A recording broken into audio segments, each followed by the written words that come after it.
There's no possible way that I could be making this episode for you because I love you and because of loving you want you to feel good. No. For sure I'm making this episode because I want more followers. Or because I want you to see how messed up you are because it's bothering me and you need to change it. Now, we may be getting love from all over the place, but whether or not we can accept it and recognize it is a different thing.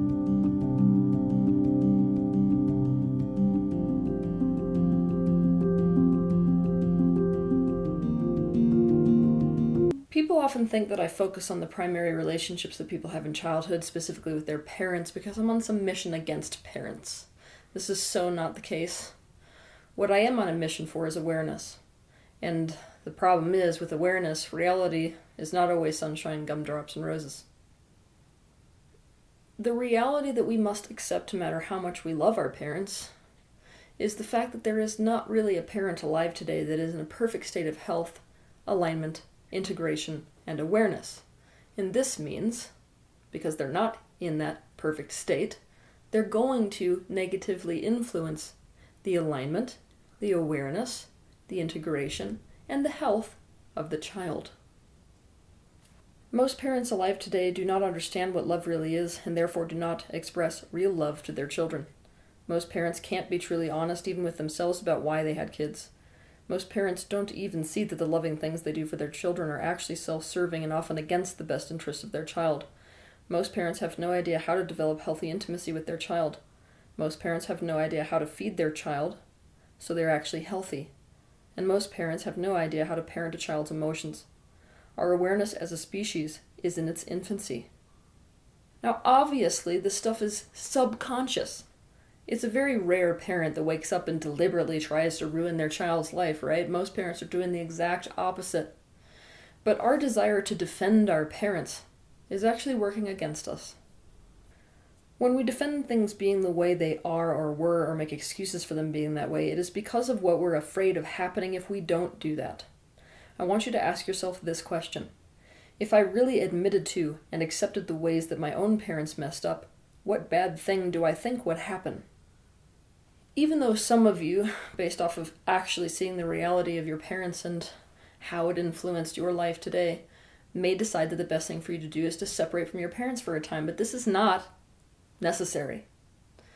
It's not necessary at all. So many people are worried, first and foremost, that if they admit to these things about their parents, that they'll somehow lose connection with them. This is not necessarily something that has to happen at all. Awareness doesn't mean losing connection. But the more we try to defend someone so that we can keep connection with them, the less likely we are to change a pattern. And the pattern that I'm about to talk to you today is a pattern that needs to change. Because today people do not really know what love is and therefore do not really know how to show it, most of us did not feel loved as children. To understand more about what love is, you can watch my video titled, What is Love? And your definition of love is wrong.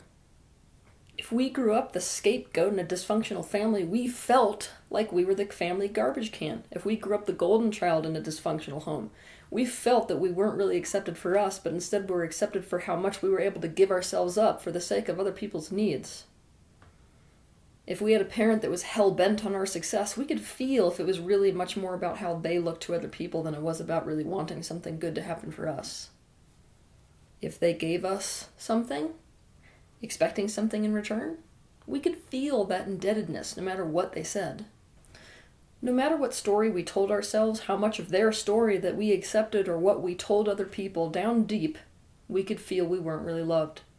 Now, how we coped with this is going to blow your mind.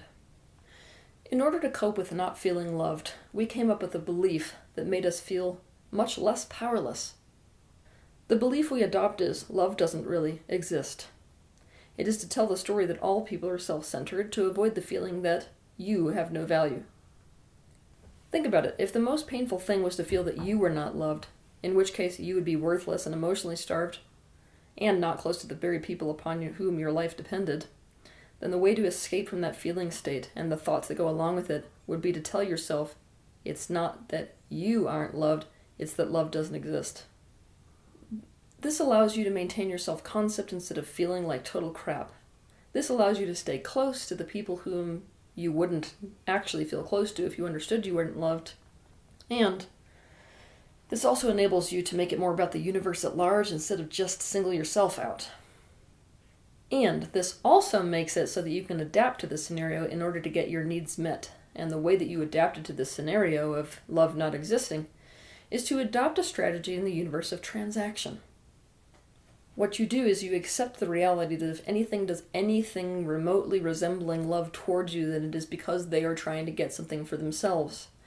And to the opposite, anytime you do anything, it's to try to get something for yourself. This understanding has a real benefit because on top of helping you to avoid the pain of you not feeling or being loved, it makes relationships both predictable and controllable. In other words, it's very easy to understand clearly what gets you discarded and what doesn't. So, when you're at a restaurant, you pay the bill. Why? Because you would rather die than be indebted to somebody else if they pay the bill. You meet someone's needs, knowing that it's a guarantee that if you meet those needs, you will never be abandoned because they do need you. You get into relationships where the business exchange being made is very clear, such as, I'm going to be in this relationship with this guy because I'm gorgeous, and so I give him status. He's in a relationship with me because I get that financial security from him. Basically, your life becomes a subconscious transactional one.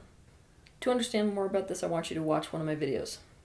It is titled, Cut the Invisible Strings, How to Detach from Manipulation in Relationships.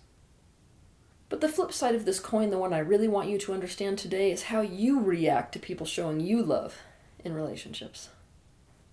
The way that you react to love when somebody shows you something that could remotely resemble love is by warping it into something that it isn't. You warp it into something other than love. What you do is you warp it into the story that you have of love doesn't exist to avoid the pain of feeling like you specifically aren't loved, but by doing so, you completely miss other people loving you. Perhaps the most interesting pattern that we can see here is the fact that when we are using this strategy, we are actually using low self-esteem as a strategy. Now, what I'm about to tell you is going to be hard for some of you to follow. Don't be surprised if you have to play back this video to fully understand it. Low self-esteem is a strategy for protecting the authentic self.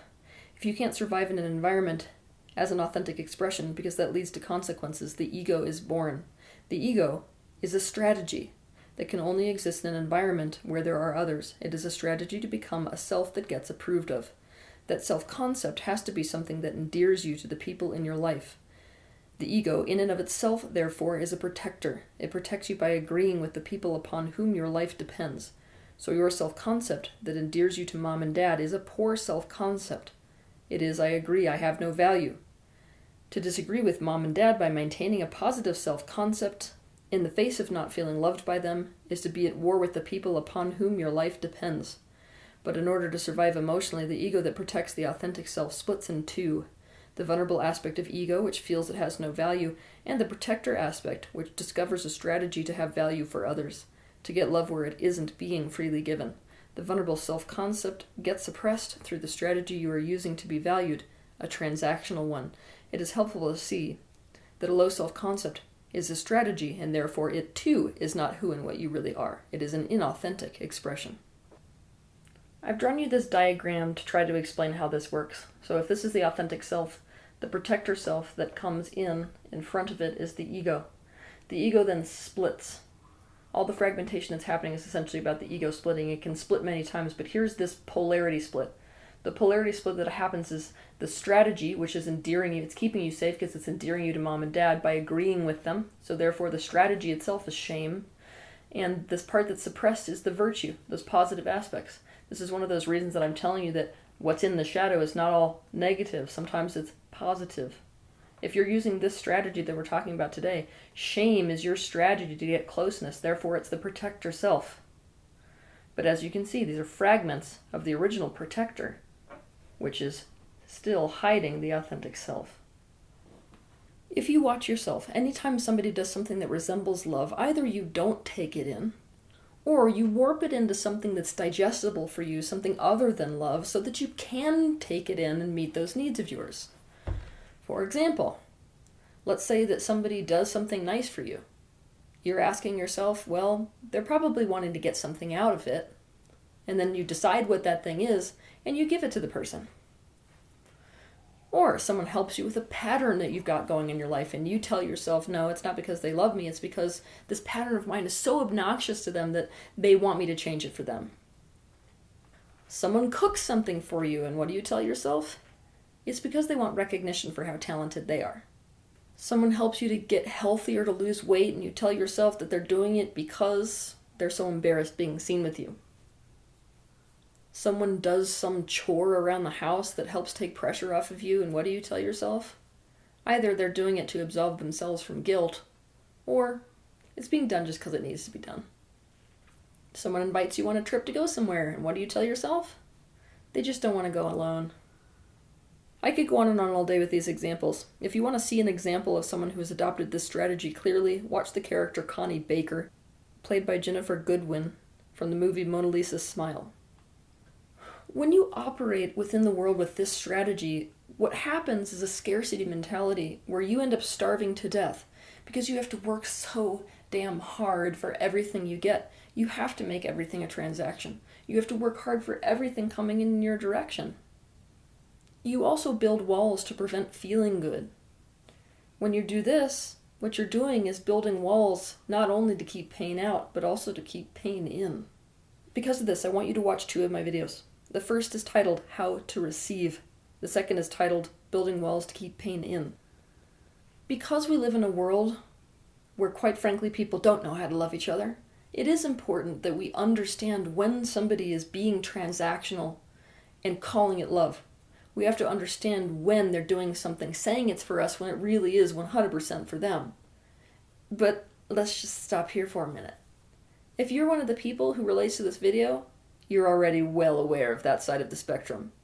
Where you fall short when it comes to awareness is recognizing it and receiving it when somebody is actually loving you. When people are trying to show you love and you have this strategy, what it feels like is putting quarters into a payphone and it constantly just falls out the coin chute. This makes people in your life feel unreceived. This makes people feel unloved by you. It makes you someone who is exhausted and starving, living in a world of scarcity. This makes it so you can't discern between people who do love you and people who don't. This makes it so you cannot face the actual pain of your life that you're trying to avoid. The terrible self-concept and pain of not being truly valued and loved by people who you tell yourself should have loved you the most, and whom you are the most desperate to feel close to and valued by. If you need help facing this wound, try the completion process. You can read about how to do the process in my book that is quite literally titled The Completion Process. And if you want assistance with it, you can find a practitioner of the process at www.thecompletionprocess.com. This strategy is a strategy of avoidance and resistance, and what you already know is that everything we resist persists. So what will persist in your life is a life where you can't feel genuinely nourished, and where the people in your life can't feel genuinely taken in. It's very hard for people to fully commit to somebody who never receives them. Also, it's impossible for us to be really committed regardless of what we say, because we are only ever as committed as the transaction is present.